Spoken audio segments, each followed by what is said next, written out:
நீங்கள் என்ன கற்றுக் கொடுக்கணும்? நல் ஒழுக்கம், நல்ல கல்வி. அதுக்கு தான் உங்களை வந்து பள்ளியில் நியமிச்சுக்கிறாங்க.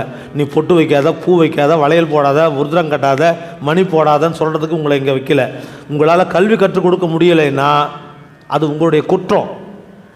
உங்களுக்கான நிலை கற்றுக் கொடுத்தல், கற்றுக்கொள்ள வேண்டியது பிள்ளைகள். அவங்க கற்றுக்கலைனாலும் நீங்கள் கற்றுக் கொடுத்து ஆகணும்.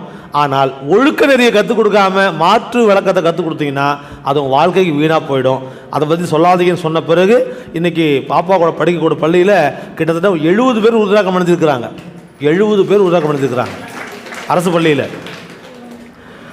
நான் படித்த பள்ளியில் ஒரு அடியார் பையன் உருதாக்கம் போட்டதை கூப்பிட்டு வாத்தியார் கண்டிச்சுக்கிற ஒரு பிடி மாஸ்டர், அவர் வேறு மாற்று மதத்தை சேர்ந்தவர்.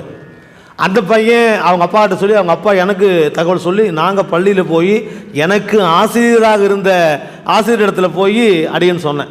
அவர் சும்மா வந்துருந்தாராங்க. அவர்கிட்ட போய் சொன்னேன், இந்த மாதிரி உருதுராக்கம் போட்டதை அந்த வாத்தியார் வேண்டான்னு சொன்னாராமே, ஏன் வேணாம்?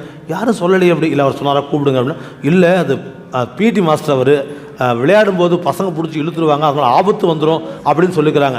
அந்த கவலை உங்களுக்கு வேண்டாம். அந்த பையனை பிடியிலேருந்து வெளியெடுக்க சொல்லிடுறேன், அவனை படிக்க வேண்டாம், வெளியெடுக்க சொல்லிடுறேன், உருதுராக்கம் போடான்னு நீங்கள் சொல்லாதீங்க என்று அவர்களை அறிவுறுத்தி வந்த பிறகு அவங்க எதுவும் சொல்கிறதில்ல.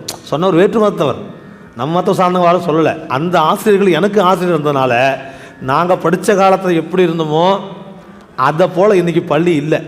நாங்கள் படித்த பள்ளியில் இன்றைக்கி நீங்கள் வாழ்ந்த காலம்லாம் பொன்னான காலங்கண்ணே அப்படின்னு எங்கள் வாத்தியார் சொல்கிறார் என்கிட்ட. நீங்கள் படித்தப்பெல்லாம் உங்கள் ஒழுக்க நெறியெல்லாம் அன்றைக்கே உங்களை நாங்கள் திட்டணும், நீங்கள் ஒழுக்கமாக இல்லைன்னு. ஆனால் இன்றைக்கி நினைக்கும் பொழுது நீங்கள் பரவாயில்லன்னு நினைக்க தோணுது எங்களுக்கு அப்படின்னு சொல்கிறாங்க. இப்போ அது என்னென்னா காலத்துக்கு காலம் வேறுபடுதுங்க. அப்போ அதுக்கு என்ன காரணம்னா நம்முடைய நடத்தை, நம்முடைய ஒழுக்க முறை, நம்முடைய அவங்கள வழிநடத்துகின்ற முறை, அதுதான் தவறு. ஒரு மாணவனை ஆசிரியர் அடிக்கிறாருன்னா அவன் படிக்கணும்னு அடிக்கிறாரு. நீ ஏன் என் பையன் மேலே கை வச்ச, உனக்கு என்ன உரிமை இருக்குதுன்னு கேட்டோம்னா, அவங்களுக்கு ஒரே பையன், அவன் ஒரு செல்லமாக வளர்த்துருக்குறாங்க. செல்லமாக வளர்த்துக்கோ, உங்கள் வீட்டில் வச்சு வளர்த்துக்கோ. படிப்பு வீட்டில் நீயே சொல்லி கொடுத்துக்கோ, பள்ளிக்கு ஒன்றும் சேர்த்தாத. பள்ளியில் அப்படி தான் கேட்பாங்க.